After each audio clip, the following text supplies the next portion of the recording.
Today we're going to be experiencing the might and the muscle of Diamond Select Toys, Marvel Select Colossus.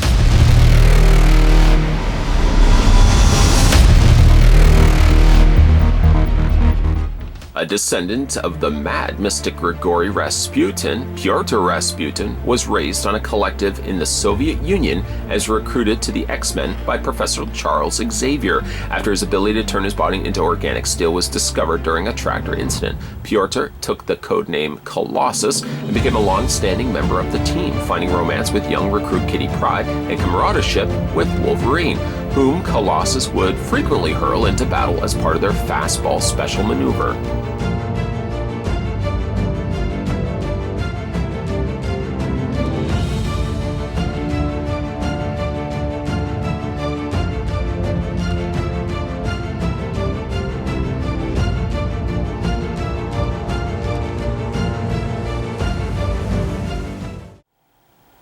Now we're going to go ahead and... Sorry, what?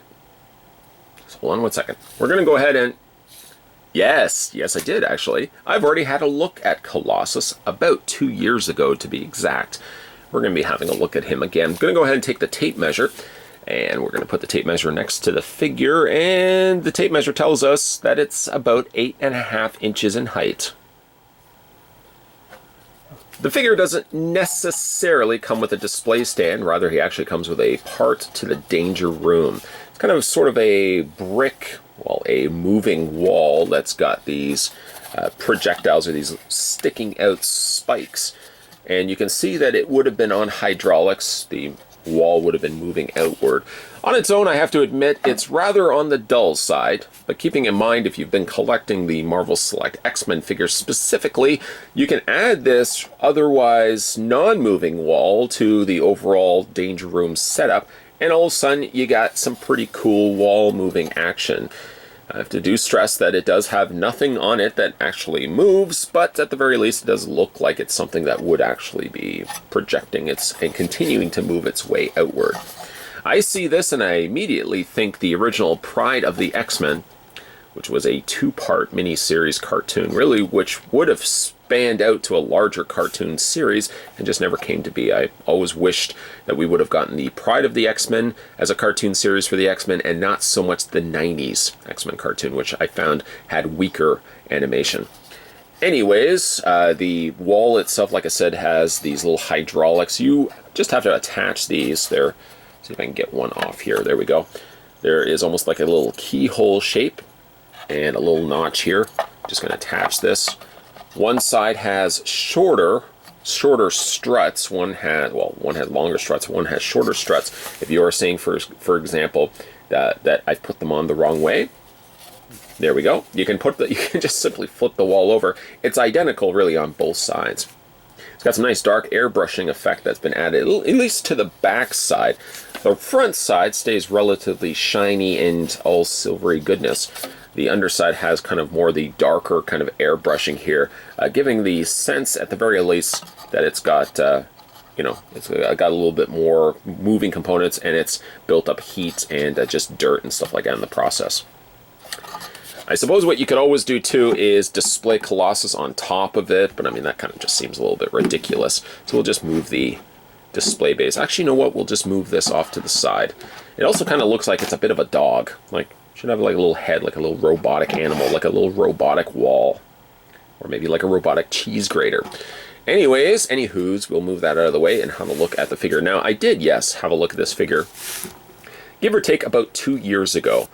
Over the course of my travels, joining the circus, leaving the circus, going on cross-country trek across Canada, and coming back, I have ultimately lost or sold the figure, so I thought it was prime time. No, I did not join the circus, if somebody was wondering.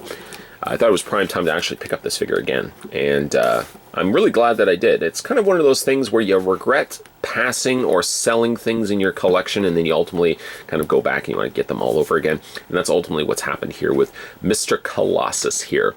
He is a much larger statured figure than, say, for example, the Marvel Legends line. And that's really what you would on par expect when it comes to the Marvel Select line. You get bigger, bulkier figures, And 9 times out of 10, you get yourself really large dioramas. This not so much being the case, but at the very least, you do get something a little extra mileage happening here. So the figure itself is looking good. He's, again, comprised of a silver body, as to be expected for it being Colossus, after all. I don't know if my original figure had this, but I do have to mention that the top torso, I would have to probably go back and check the video. The top torso is really loose. It leads me to believe that at some point this guy might have been released as a standalone, maybe didn't have the torso piece, and maybe as a Disney Store exclusive or something like that. Although the bottom half has legitimately been sculpted in, so it's not simply a case where they just painted over this. I've looked underneath, I've checked under the hood, so to speak, and it seems like you've got a finished torso underneath. Again, making me think that you could, in theory, remove it, but then ultimately what's going to happen, yes, you guessed correctly, Marcus, the lower half is still going to be the same painted nature, so it is going to look a little awkward, I have to admit. I suppose they could have made this a removable component, but then, you know, when you're factoring in all the other posability that this guy's going to have, having this being a removable plate would be a little cumbersome. It probably would fall off more times than it would want to stay. Having a look at his face, again, you've got the very chiseled nature of one Colossus here. Everything is very angular, everything is very straight, everything is very precise, I say would be the best word to describe it as well. I really do think the face is nice. A small but appreciated touch. I appreciate the fact that they outlined the areas of the eyes. They are also a separate color too, but if they didn't outline the eyes may very well have been lost across the face and may seem as if nothing got really painted to the figure. So it's that little small touch that I certainly really appreciate. A very box cut, very angular cut of his head here, again with his hair. I think the original, I find myself always referencing this, but I think the original Wizard magazine had said that Dolph Lundgren was going to be their pick for a Colossus, which I guess back in the day when, you know, he was doing the Rocky IV, I think Colossus would have been a good fit to pair with a Dolph Lundgren. Maybe not so much now, as Colossus now is more just generally CG, especially in recent memory, as what we've seen in the Deadpool movie and sequel, in which we've gotten ourselves more of a computer-generated Colossus, which I guess really ideally works because the size of the character, you really don't want to skim him down, trim him down just to fit the fact that it has to fit a human actor. Colossus should be big and imposing, and I'm glad that they get a much bigger Colossus when it comes to the, of course, the Deadpool movies.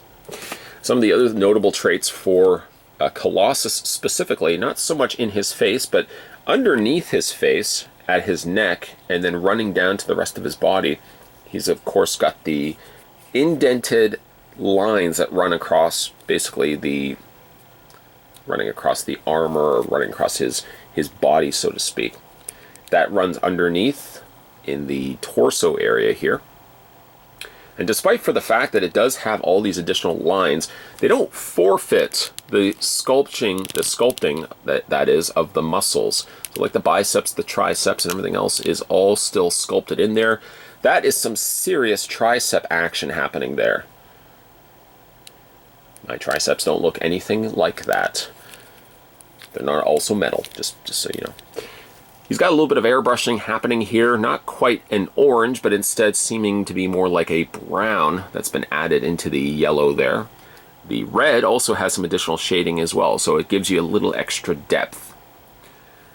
Primarily because if not for that, the rest of the figure seems to only have one singular color.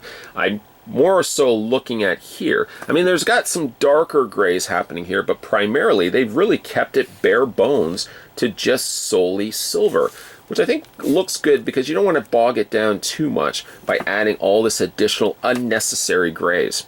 Sure, they could have added some airbrushing here, which they have, especially the areas of the heavily sculpted triceps. They've added the dark airbrushing there as well, but it's not to the level of nausea. They again have kept it. They've scaled it back pretty good, actually. The boots are about the only area it seems that doesn't have paint. Doesn't have paint at all. They've kept it really just to this It's almost the color of cherry taffy, this orangey red sort of color that they've got here as well. The yellow here also has no additional paint. So it seems like they focused a lot of their efforts up here, and then down to the boot area, I mean, better or worse, they scaled it back here, which I almost feel as if it works better. That again, it just doesn't bog the figure down with such unnecessary airbrushing. Just because you can doesn't mean you should. And this is a prime example of not necessarily shoulding. They should not have added additional brushing down here, and I'm glad that they didn't. He's very poseable, which we will talk about in a second. Colossus here does not, unfortunately, have any sort of interchangeable hands, nor any other accessories. A little small, petite, little small thing. They did not paint, unfortunately, the notches here, the hinges, in which the top of the thighs attach to the boots. And ultimately that just means that, well, you see this silver notch that's kind of digging its way into the boot. It sort of stands out like a sore thumb, but that's only if you display your figure like this. I would think that would be rather weird, coming into somebody's house, going across their shelf, and they're like, you know, here's my figure collection, and every single figure is facing the opposite way. Why do you have all your figures facing that way? Oh, I don't know. I just like looking at the sculpts on the backs of the figures. Okay. So really, you're not going to necessarily be seeing this as much as the eyesore as it may appear. You're obviously going to be looking at the figure this way here. Running through the figure's posability, his head rotates all the way around, a hinge up and down, shoulders hinge outward. This, by the way, if you are wondering, it's not a soft plastic, rather it is a rather dense plastic. I still don't know why it removes as much as it is, and I still don't know why the torso is fully sculpted underneath. It almost as if they want you to take it off, but then again, this would compete with this area here, which would make no sense whatsoever. As continuing on to the articulation, the arms rotate, or biceps hinge all the way around. You've got the hinge in the elbow, rotation in the hand, and a hinge back and forth on the hand. The very, very generous upper torso ball joint. Not only can you rotate the figure all the way around, but you can also rock him back and forth. Rock me gently, rock me slowly. Take it easy. Don't you know that I have never been loved like this before? Baby, baby. Anyways, like I said, he's got a full ball joint happening all the way around, a hinge back and forth. Nothing here in the waist. Instead, however, you get the hinges on the legs outward. I know what you're saying as well. Why could they not have painted this in silver? I'll give you that. They should have probably painted that in silver. Although he does have, to his credit, larger pantaloons, larger underoos on the lower section. If they had technically painted that silver, not only would the shorts, the lower areas here, not only would they seem very small and tighter, but I also feel as if they may draw certain attention right here that probably should not be necessary. So I think I would argue perhaps, despite the fact that you didn't mention it, I appreciate that, I would say that he would really not have these be silver. Keeping them red is the way that they should have gone, and luckily they did. So the legs rotate back and forth. There's that cut on the upper top portion of the thigh. A double hinge on the knee, which is very nice. I like that. Boot rotates rather awkwardly around. It cuts at the calf, and it continues to cut around the calf.